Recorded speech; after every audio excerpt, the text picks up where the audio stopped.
Okay, so no, it was the other day. Yesterday, Langford's associate came in here, tried to prep my wife, and said that we just want you to be prepared that sometimes we might not find anything, and that's okay. Okay. We were told the same thing last time. Okay. But now we're at the point that we are scared when we wake up in the morning to get out of bed and go check on her. Yeah. Because the kid who's normally up at the crack of dawn has not woken up yet. We are terrified that we are going to wake up one morning, she's not going to be here anymore. Because we have no answers. None. We keep getting told if she continues to get worse, go to the hospital. If she continues to get worse, go to the hospital. If she continues to get worse, go to the hospital.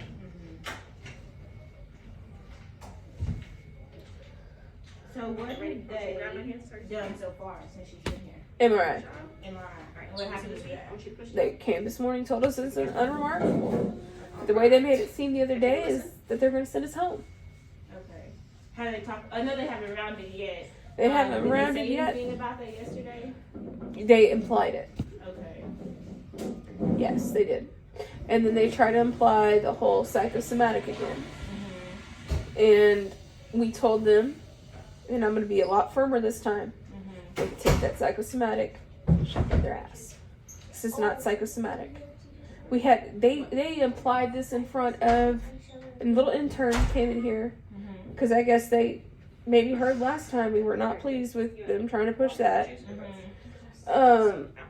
Came in here yesterday in front of a family friend who's been in psychiatry and actually was a psychiatrist at Rebecca Seeley right down the road. Was it Rebecca Seeley here or is it in Galveston? It's a mental hospital. It's a mental hospital. She worked on a funny farm. It's how my family refers to it. My brother went to the funny farm. It's fine. Not being rude. She's never seen this. Okay. And she specializes in juvenile psychiatry. Never seen that. She wholeheartedly doesn't believe in psychiatry. It's just one of the cheapest options to push because psychiatry is easier to treat and cheaper to treat because it doesn't involve all the fancy medical tests. So speaking of tests, I know it was kind of the same thing last time that you guys felt as though there were additional tests that needed to be had, right? The MRI of the spine. Because here's the thing is they're wanting to... So last time they sent us home. Told us to do follow-ups. Doing follow-ups. Do you know when the MRI was originally scheduled for? March. So now that the MRI has shown nothing on her spine, but in a month she's gotten to where she could walk throughout the store with no problem to not being able to walk longer than 2 to 3 minutes at a time without having to collapse. So what would happen in March? Meanwhile, they're telling us to wait. She's getting worse. We had to pull strings to get it. We literally spent 2 days on the phone fighting to get an MRI sooner. Got one scheduled for the 28th. The scheduling at Memorial Hermann screwed up. Did it without anesthesia. Couldn't be done without anesthesia. Because the MRI yesterday, how long did that last? I'm not sure how long the actual MRI lasted, but she left here at like 10:45 and got back at like 3:30. Okay. I'm not sure how long she was actually in the scanner for. Yeah. That's when she went down. That's when they got her, But- and that's when they brought her back. Okay. When we told them that she has to be under anesthesia, they're like, well, yeah, most kids do. But when they realize their mistake, do you think she can stay still for 2 hours? Yeah. Do you have children? Well, no, I don't have children. And that was a stupid question. Because I don't know a child alive that can stay perfectly still for 2 hours while awake. She won't be able to go to sleep with that noise. And then you take off the But that's like that's what we've been dealing with. So we finally, my wife had a mental breakdown on the phone because they called us December 23rd and said we messed up, and that's when we found that they messed up. Got one scheduled for January 11th. That was prior to her not being able to get out of bed. Okay. So Right. she started not being able to walk with. Yeah. When it really got bad was Christmas Day. Okay. The day after Christmas, she was still kind of feeling the same way, and we're like, you know what, it's time to go back to the hospital. But Christmas Day, we chalked it up to because Christmas Eve, we spent at the in-laws, Mhm. and she was playing a little rough. Well, I say rough. Like a little bit? She played for longer than she should have. She pushed her body. Okay. And playing with 2 kids should not result in the next day being able to get out of bed. Unable to get out of bed. So what? Because I know that you said that there are other tests that you guys would like them to be. I Are wanted there to- any specific that you would be able to Did you tell need me me to press the red so button? I could Okay. speak with the physicians? Alright. I want whatever tests that need to be done Mhm. to figure out why she can't walk. Mhm. To figure out why she can drink this much liquid sometimes and immediately have to go pee. It's her. It's weird. It's the strangest damn thing. Yeah. Because, okay, so I spoke with the team. I spoke with Yatri. She's one of the residents. She's probably the one that came in and spoke with you. No, it was an intern. Oh, it was an intern. Yes. Oh, okay. So I spoke with her, and she said that they did the MRI. She told you guys that it was negative for anything. And she wanted me just to reach out to you also to see, like, if there are specific tests that you guys are wanting them to do. Because from now, what they're saying is that she was going to speak with her attending to see if the attending has any ideas of any other testing that can be done that they feel is necessary. But as of right now, I think they're also at a standstill, trying to figure out what's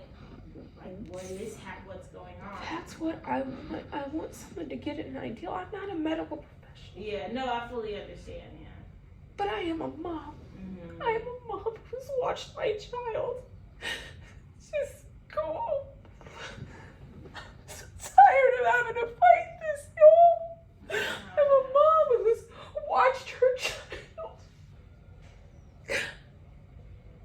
And I had Valentine last time even saying that, you know, he thought we had Munchausen syndrome.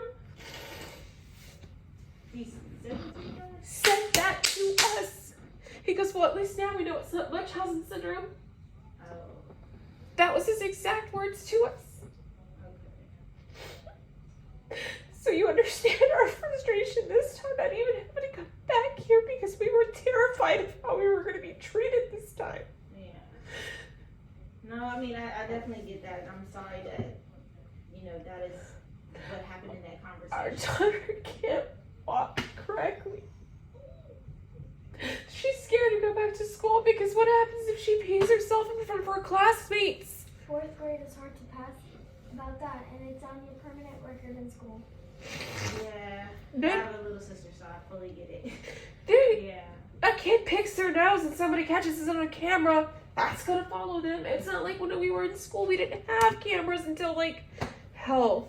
Shit, I'm showing my age here, but even then when we had the Razor phones and my Yeah. Nokia brick phone, we weren't having to worry too much because guess what? Pictures didn't show. The pictures are grainy at best. Yeah. The issue is I fully understand that when they tell you that they don't know, that is very No, hard what to comprehend. telling me that the intern implying that they're gonna send us home without an answer again Yeah. scares the shit out of me because what's gonna happen in the next month? Mhm. In 1 month, Has neurology been involved at all? neurology's been involved, but they didn't find anything. Okay. I don't think it has to do with the brain or the spine. I think there's something attacking her right side. What if it's a clot? What if it's a simple blood clot causing all of this? Mhm. That's possible, right? Yeah. I mean, I'm not clinical, so I know. I genuinely don't know. But either way, it's just tough to be given no answers when you see your child not being who she always has been. That's definitely tough, and especially being given no answers as to what is causing it. So I know that's frustrating. And it's not more like than frustrating. we're not in the ER. We're in a room in the hospital. Mhm. And an MRI and blood test should not be where they say, okay, we're going to throw our hands up. We can't figure it out in hospital. I don't want to hear another doctor come in here like Valenti did last time and explain to us how it's more expensive to do these tests in the hospital, and sometimes the hospital won't get the test done.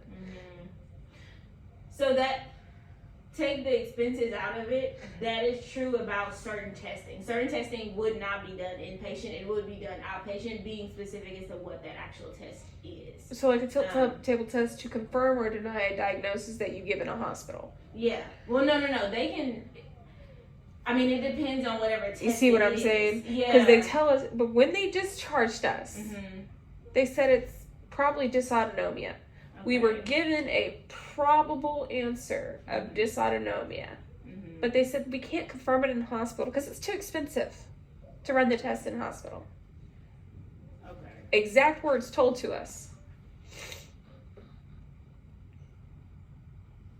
And I will die on this hill. On everything I have, on my business, on every single thing I own, we were told that. Mhm.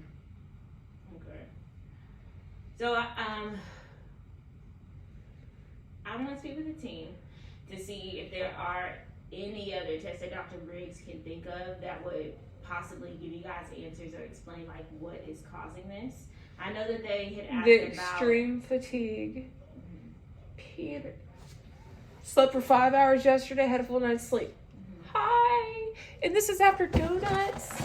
Normally when we give our kid donuts, you have a little she's sister? wild. Yes. Shit. She chugged half a thing of coffee the other day, still fell asleep. And this is not your watered down hospital coffee. This is the good stuff. Yeah. This is the Yeah. Starbucks coffee you buy, you spend the extra money for because one, it tastes good, Yeah. and two, it's got that kick to it. She still fell asleep. Okay. This is not, even with depression, I've had depression. I've seen this child depressed. This is not full depression yet. She's stressed and overwhelmed. She has her coping mechanisms. We don't need it. We don't need a doctor to come in here and tell us, why don't we try these coping mechanisms? Why don't you shut up and talk to her? Don't tell us what you think after you've spent 5 to 10 minutes with our kid. Our kid, believe it or not, we're the type of parents, we're very well involved in our kid's life. She's got a bullying problem. She knows she can come to us in a heartbeat. We're going to tell her, either you can handle it and you can try to handle it, or we'll go up to that school and we'll handle it. Yeah. 9 times out of 10, she takes care of it. Most of the time, she befriends the bullies. Okay, that's just the type of kid. She's a very bubbly kid. Yeah. And most of the times I roast them. Yeah, she can roast somebody because I understand. I've been giving her that tool her whole life. Yeah. She's her own advocate. Yeah. We've taught her how to be her own advocate because she's epileptic. She cannot go through this life and not stand up for herself because she has to be able to say, I'm epileptic, I can't do that. Hey, I don't think this is safe for me. Yeah. This, Did they say anything about the fact that could her epilepsy be a contributing factor to these? no, things? because there's nothing lit up on the MRI. Okay. And she hasn't had that many. So it wasn't like a seizure caused this. Okay. Or else I would be right there with that. It wasn't a seizure that brought this on. It started with uncontrolled vomiting on September 13th. Yeah. Last time I was here, I brought up the paper of the school's records when they called me 21 times from September 13th to October 31st to pick her up because she couldn't make it. She couldn't make it a full day. She was either throwing up or she was too tired. She was falling asleep in school. And it's not like the kid gets no sleep at the house. She has a strict bedtime routine. When we're home, she has to be in bed by 9 o'clock. Period. Electronics get turned in at 8. We have wind down time. We clean up our room. We get things done. We have a very structured household. She's in bed by 9. Weekends, Friday night, she's able to stay up till 11.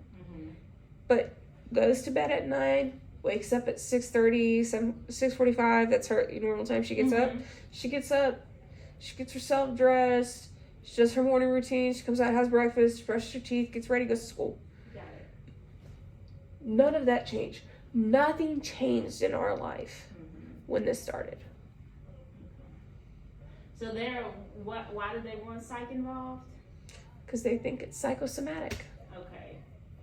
So this is a question, not at all me pushing it, but it's a question. Would you, so that they can take that off the board and then they won't even need to bring it up to you ever again, would you be willing to let Dr. Shellman, she's a psychologist, come in and speak with you guys and speak with Summer? That's on her. Okay. Summer is pissed that no one's asking Summer. They come to us as parents. They're not talking to her. Yeah. Summer, sit up and explain. I'm going to kick you in the butt. I know you're not asleep right now. Trying to? What? Yeah, uh-huh. Oh wait, you dyed your hair. You've seen me for 2.5 hours. Mom, I didn't notice your hair. Yeah, okay.